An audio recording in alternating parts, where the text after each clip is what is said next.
Well, good morning, everybody. Brian Tabel and filling in for Chip this week, and we're kind of concluding our final sales training tour here in Garden Grove, California, or right next to Anaheim, where our office is.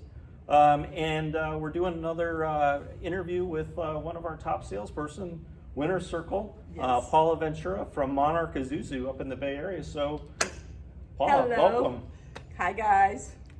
And thank you for attending sales training, and thank you for being with us today. Thank you. The training, this is just the end of the first day. It's been fantastic. I've already learned so many things. I am so excited. So thank you. Good. Well, thank you for that. Appreciate that. I'll give you the $20 later for that. Well, we're going to ask Paula a few questions today about her history, but also her history with Isuzu and some of the things that she does. I think that's a little bit more unique and certainly separates her apart from other salespeople, other dealers, especially with her customers. So, Paula, if you could kind of just tell us a little bit about yourself, how you got into the industry, and I think some things like that would be great. Perfect. So this is actually my 25th year with the dealership. 25th year? Yes. You started when you were 4? Exactly right. You got really the ideal age. We highly recommend it. The younger, the better. Yeah. Because I think it gives you a path. So the dealership, it was a entry-level position that I was in, but I had a lot of opportunities. Within 2.5 years, I had the opportunity to go into our lease and rental department, into sales. So I've sold Isuzu 2 times now. And the first go round, I sold it back in 2000. And that opportunity and that success allowed me to go into the management, and I opened, close your ears, I opened the Hino store for Monarch in October of 2001. Oh, I'm not sitting. Hold yourself now. And I had a great team. I was there for 10 years. We grew that dealership from a lease and rental to a dealership. I had 18 individuals by the time I left. And in 2011, so 10 years ago, I decided that I wanted to take my career a different way and use the skill set that I had learned managing the dealership. You have the parts, the service, the lease and rental. And so I felt that I had a lot to contribute to the industry. But the one thing I wasn't able to do at that time was sell Isuzus. So I made the big move to go back to our corporate office in San Jose and sell the Isuzu product, and it's been a great decision. It was, right? I mean, can't sell Isuzu out of Union City, so I had to change. There we go. That was good. It was a good We're move. glad you made that choice and that decision. It's been a great decision, and so I think from the onset, I had just a lot of success, and I've continued that. But it's really about being with someone both at the dealership level and at the product that you agree with. So the reason I wanted Isuzu is we have a greater product range than other manufacturers. We have the gas option, we have the diesel, we have class 3 through 7, and they have very innovative programs, a lot of leasing, a lot of programs with the maintenance. So I just feel like there's a lot to provide to the consumer, and I like being part of that. And I think that my experience, having been the fleet manager for the dealership for about 15 years, really helps me to have a conversation with customers about the total cost of the truck. So, because when you think about my fleet, the lease fleet, I have to think about the initial application, what is the right truck for that application, how I'm gonna rent that truck, how I'm gonna lease it, the life cycle there. But then when it ends, that life cycle, then the truck goes into the sales department, sold as a used truck, but now it's providing parts and service for another 10 years. And that business model that our dealership has also lines up with your business model. Right. And the programs and the extended warranties that you create to support that.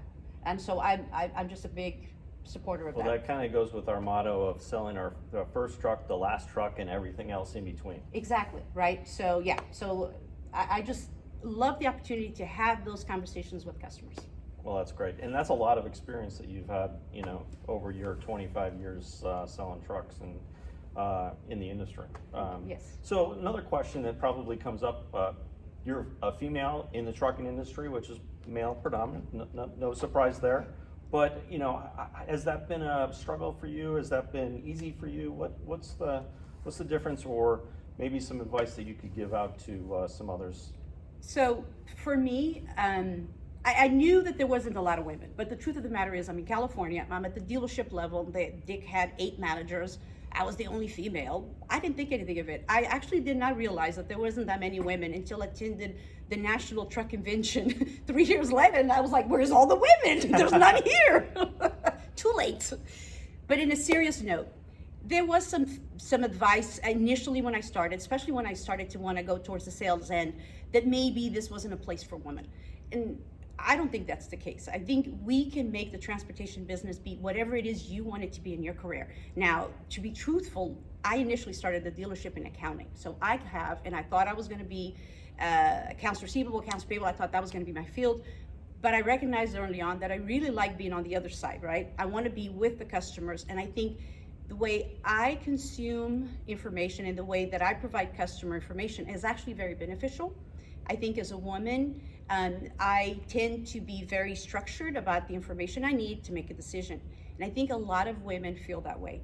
And if you think about it, women are a huge consumers of all things, including trucking and business decisions. And so I think that we are more intimidated over being a truck than really what the transaction is about, Right. which is a product. We need a product to get your product to the market. And then look at it. You're dealing with entrepreneurs. Who doesn't want to deal with them? They're creative, they're driven, they're the best consumer. They're just the best consumer. Great. Well, there's nothing sexier than big white trucks. I agree. Yeah. And really, I got to say that of all the skill set that I have, when I go to a job site to deliver a truck, showing up with the truck seems to be the most appealing thing. Everybody's like, oh my God, she drives trucks. And I think there's a lot more to it, but okay. That's fantastic. So any advice, it doesn't matter male, female, any advice that you could give to the viewers in regards to selling trucks? And then we'll kind of segue into what I'm really interested in is the social aspect and the video aspect that you do. So, I think really is to just I put myself in a box when I was initially approached about selling trucks by Dick Chagnon, who was my mentor. And my initial set, and this is what I thought, no, women don't sell trucks. But why not, right? We sell jewelry, we sell real estate, we sell a lot of other things. So don't think about the truck not being a sexy or a woman thing. It completely isn't. It's just a great industry. We said it was the health industry, the food industry, the liquor industry, and transportation. And all of those other products get to market with a truck.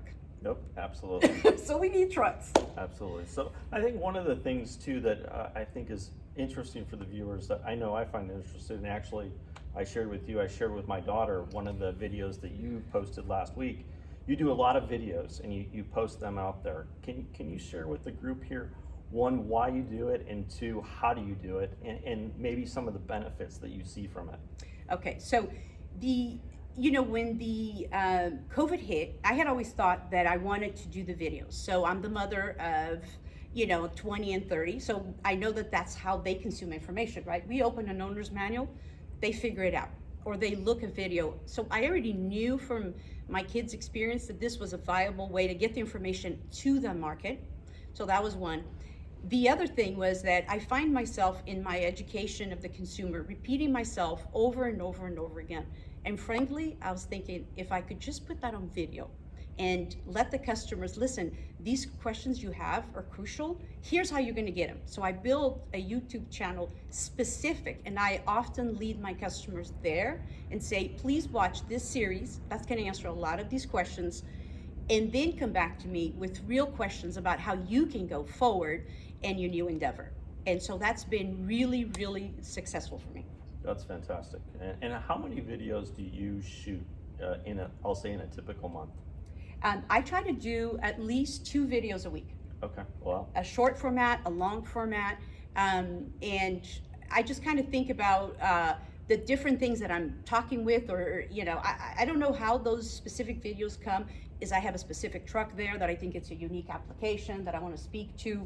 If I'm having the same question, like leasing came up because of the high demand for the movers, so I created a video on that. So that's how I kind of think of the content. Gotcha.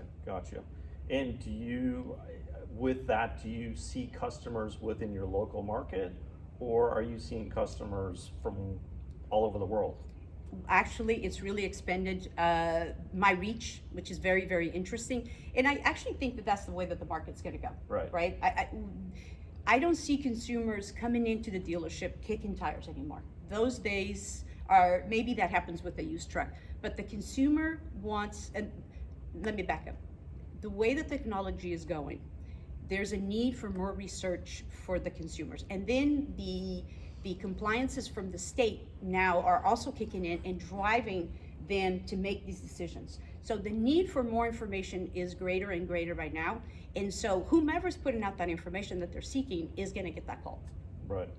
So you do hear from people all over the country based off your videos. Yes. Yes, but I don't want to upset everybody who's watching now. Well, no, it's a fair comment, and I think it's just, it's not like today or yesteryear where you kind of sold in your area. People sell all over the country these days, not just in their own markets. Correct. And we have, everyone who's working in trucking knows you can drop ship and do these things, right? But we typically thinking of the larger fleet accounts that you're going to do it. But that is trickling down to the consumer. The consumer is going to come. For instance, I sell a lot of catering trucks. And I'm selling a lot of catering trucks because I have the body companies, I have the relationship, I know how to finance them. And so I am selling a lot of catering trucks nationally and other products, but that's a unique product, something that I've developed a market share for it. Sure. And I'm getting those calls. Well, that's great. That's great.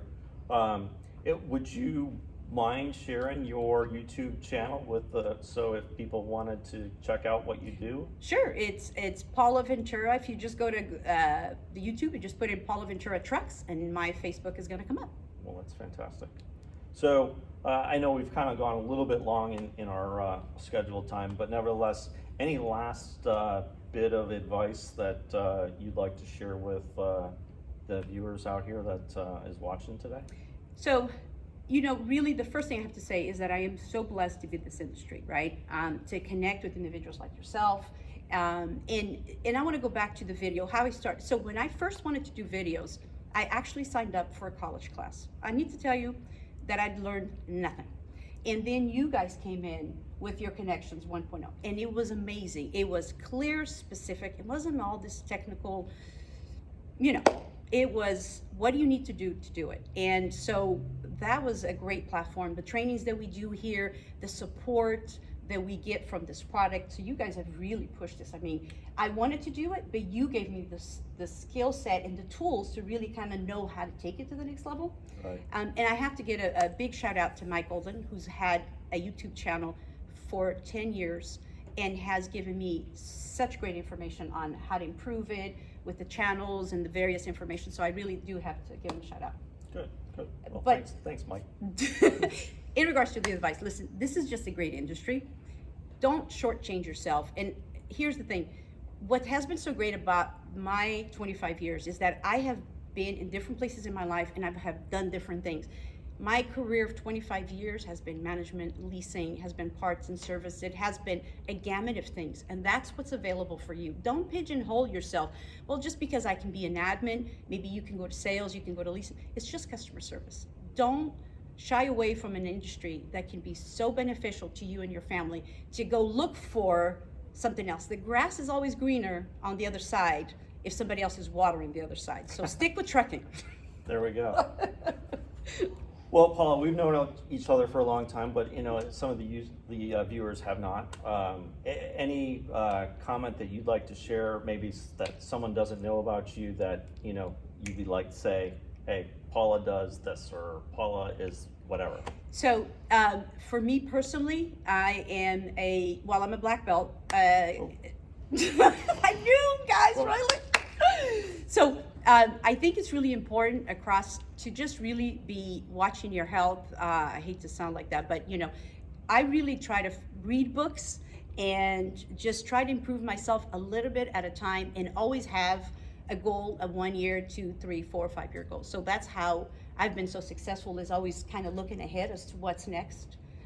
So I think that's the only fun thing I have. Well, thank you for that. And thank you for taking the time to be here with us today and sharing some insight with the viewers out there in Isuzu land.